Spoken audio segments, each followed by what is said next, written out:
So here we are hanging out in the back of the net, getting ready to install Netcam 3.0. First thing that we need to do is go to the center post in the back of the net and cut off the padding that protects the back of post.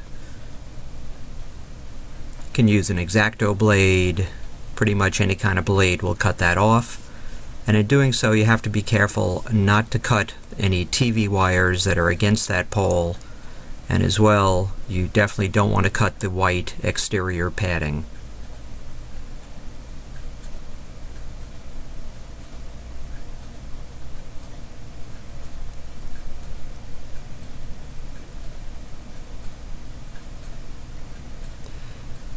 In this case, what we're going to do is put the super clamp in place first. Perfectly okay to have the entire clamp assembly with super clamp on your Netcam to begin with, and then put it in. In this case, we're going to put the clamp in first. Good to have a pliers, wrench, channel locks, anything to make that nice and tight.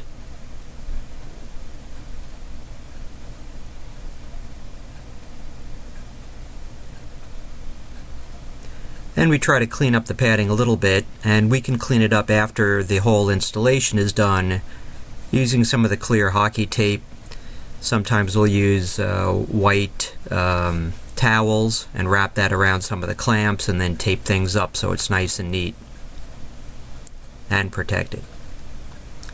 So here's the new clamp assembly that came with 3.0. It's got a little stabilizing bracket that we've played around with for the last year, and we've found that it helps keep the camera from twisting off the single screw that we've used in the past.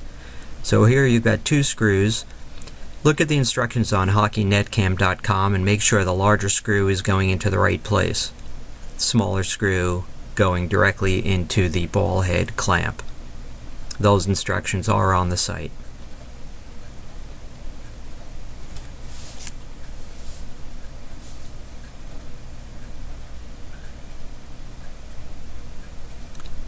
Tighten it up with a hex wrench.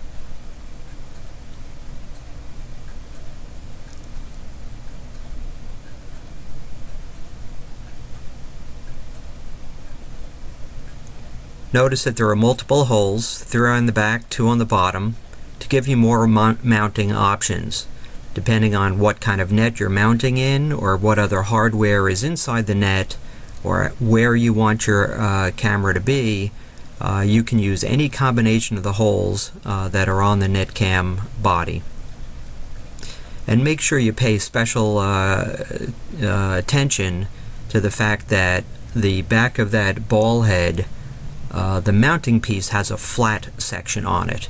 You want to make sure the flat section goes right against the screw in the super clamp head.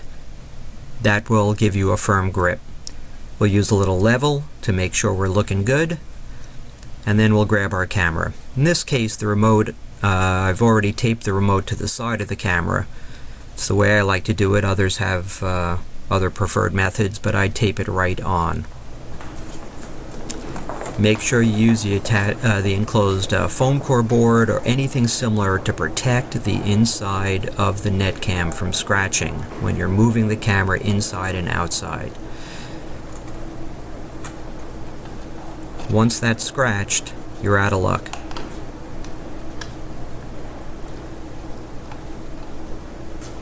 Use the camera platform screw to attach the camera. And remember, you have the slot there. So by bringing the camera back and to the side, it's a lot easier to change the digital card between periods. Place a protective padding on top of the camera.